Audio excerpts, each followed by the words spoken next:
We left New Zealand to live full-time on a Lagoon 42 in the Mediterranean. Coming up in this episode. This is big.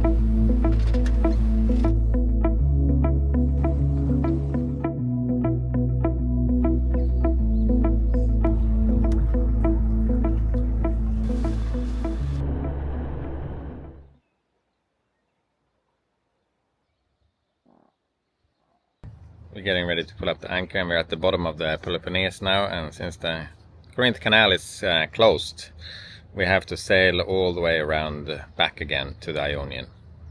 That means that we can't take the shortcut through Greece. So to get Bluefish back towards the Ionian, we have to sail the long way around the Peloponnese. That means rounding capes, dealing with swell, maybe stopping in some places we have already been, and slowly working our way west. I have said it before. Not every passage is exciting. Some days are just about moving the boat and making the miles.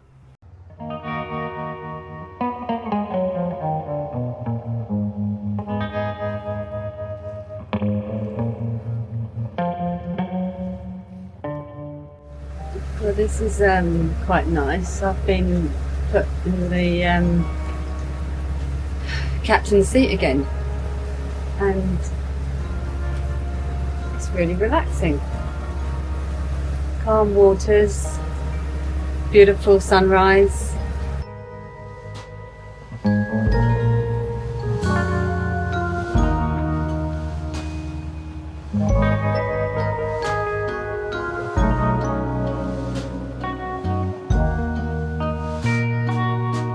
There is not much wind, but we set the sails anyway and get the boat ready.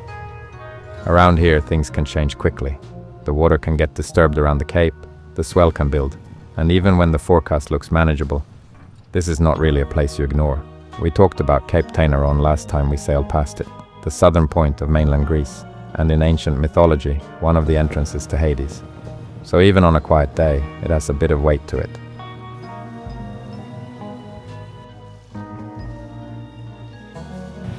So we're about to go around Cape Tainaron, or Sidon's Cape. We've got about 10 knots southeast. On the ocean on the other side there is supposed to be about 35 knots northwest. But wind is probably not going to be there. Swell might be there, so we'll see what we get when we get around here now. This is big.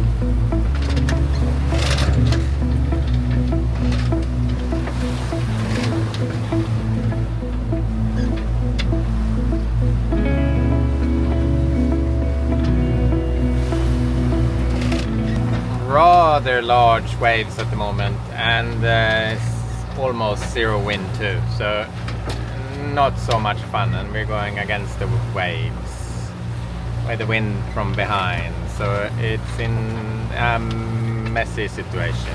But hey, that's how it is sometimes.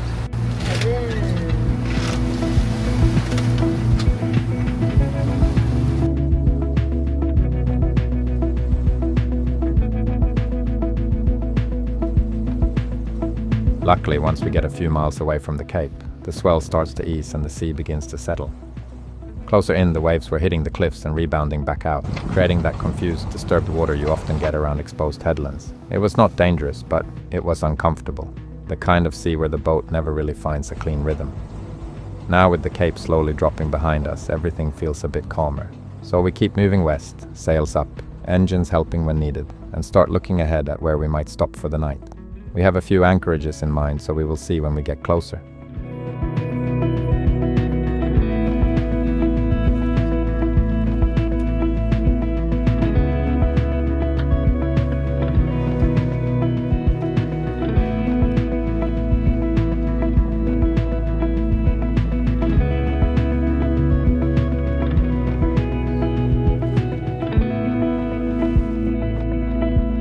Methoni ends up being our anchorage for the night. We have been here before, but it is still an impressive place to arrive by boat. The bay is well sheltered, there are not many boats around, and sitting above it all is the castle, one of the most recognizable landmarks on this part of the Peloponnese coast. So we settle in for the evening with Bluefish sitting quietly at anchor and the sun dropping behind the castle walls. Then, as it gets dark, the lights come on around the fortress, and Methoni gives us a pretty good end to a day that was mostly about moving the boat.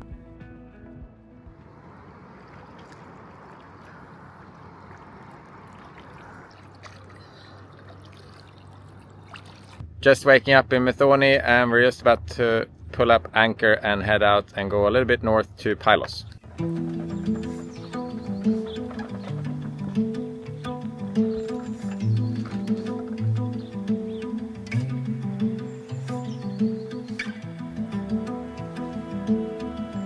We leave Methoni and keep heading north. We are back on the west coast of the Peloponnese now, slowly working our way towards the Ionian.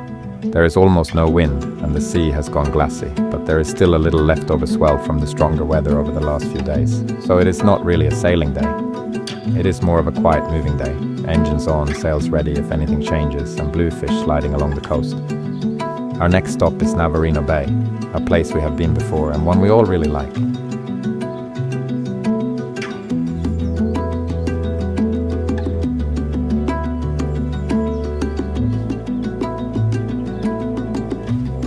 It is always exciting to arrive somewhere new anchorages, new towns, new coastlines, and that feeling of not quite knowing what you're going to find.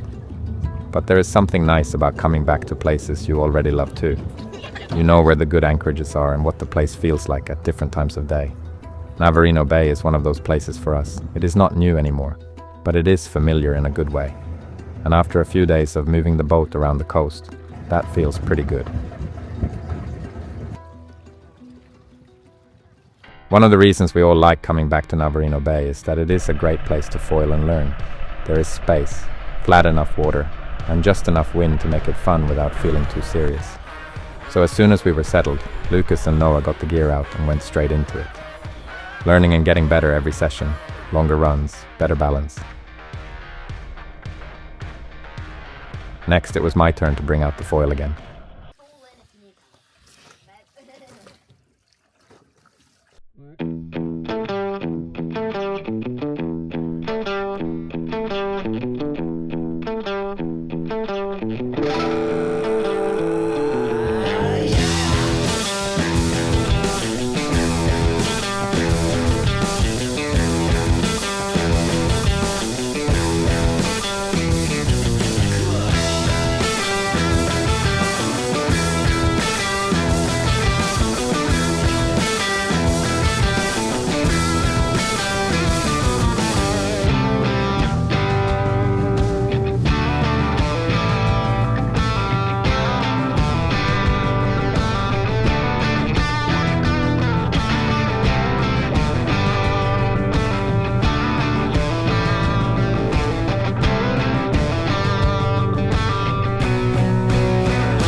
Yeah, that looks good.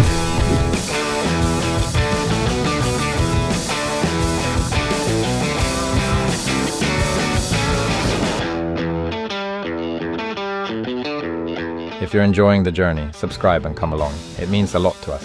See you in the next one.